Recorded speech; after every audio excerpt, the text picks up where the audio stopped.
श्रीमद् भागवत महापुराण में गोपी भाव का चरम उत्कर्ष महारास के प्रसंग में दृष्टिगोचर होता है,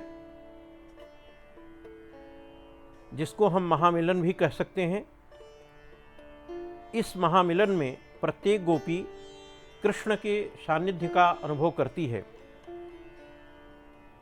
सच्चिदानंद घन सर्वांतर्यामी प्रेम रसस्वरूप लीला रसमय परमात्मा भगवान श्री कृष्ण ने अपनी आह्लादिनी शक्ति रूपा आनंद चिन्मय रस प्रतिभाविता अपनी ही प्रतिमूर्ति से उत्पन्न अपनी प्रतिबिंब स्वरूपा गोपियों से जो आत्मक्रीड़ा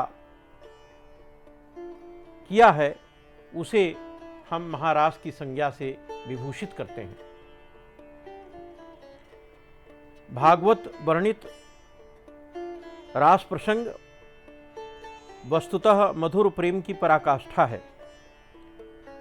यदि दार्शनिक दृष्टि से इसका विवेचन किया जाए तो श्री कृष्ण आत्मा हैं, आत्माकार वृत्ति श्री राधा जी हैं और शेष गोपियां ही उनकी आत्माभिमुख वृत्तियां हैं।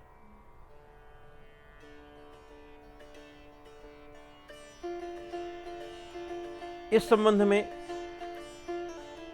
श्रीमद् भागवत महापुराण के 10वें स्कंध के अध्याय 33 के श्लोक संख्या 17 में इसको उदाहरण के साथ भागवतकार ने व्याख्यायित करने का सुस्पष्ट प्रयास किया है। एवं परिष्वंगकराभिमर्श स्निग्धे क्षणोद्दाम विलासहासै रेमे रमेशो व्रज सुंदरीभिर यथार्भकः स्वप्रतिबिंब विभ्रमः। कहने का भाव यह है कि ब्रजांगनाओं के मधुर भाव से संपृक्त होकर रमारमण भगवान श्री कृष्ण ने अपनी आह्लादिनी शक्ति स्वरूपा ब्रज सुंदरियों के साथ उनके अनिंद्य रूप लावण्य का रसपान किया है। जिस प्रकार से एक नन्हा शिशु दर्पण अथवा जल में पड़े हुए अपने प्रतिबिंब के साथ खेलता है और उसे यह पता नहीं होता यह तो उसी का प्रतिबिंब है, उसी प्रकार रसारमण भगवान श्री कृष्ण ने ब्रज सुंदरियों के साथ महारास के प्रसंग में अपनी लीला पूर्ण की है।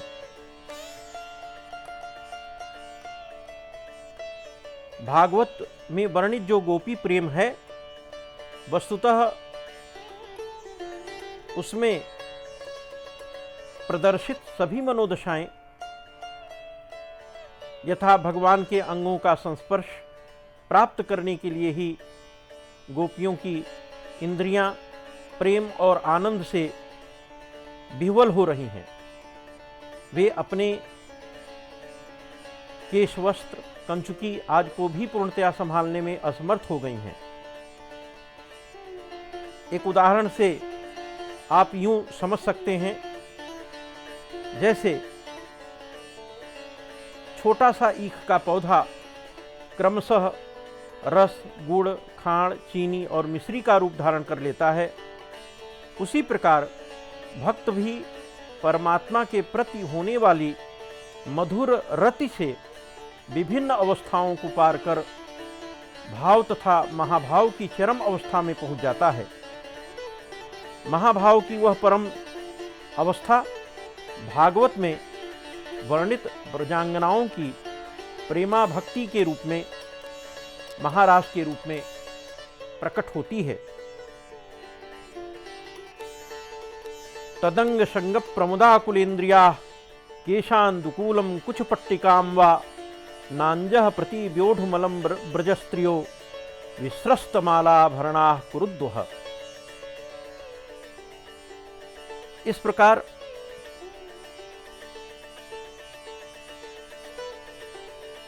भागवत वर्णित रासलीला की छटा और गोपियों का भगवान कृष्ण के प्रति पूर्ण समर्पण महारास में उद्भासित होता है।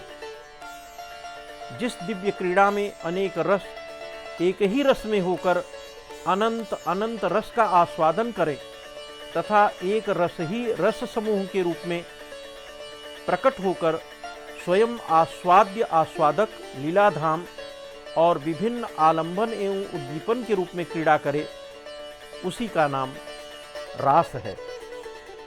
विश्व की नियमबद्ध गति को भी रास कहा गया है और विश्व में गति ही प्रधान है। यही गति महारास है जो नियमबद्ध होती है। जो इस महारास के रहस्य को समझ लेता है वही सच्चे आनंद का अनुभव कर सकता है।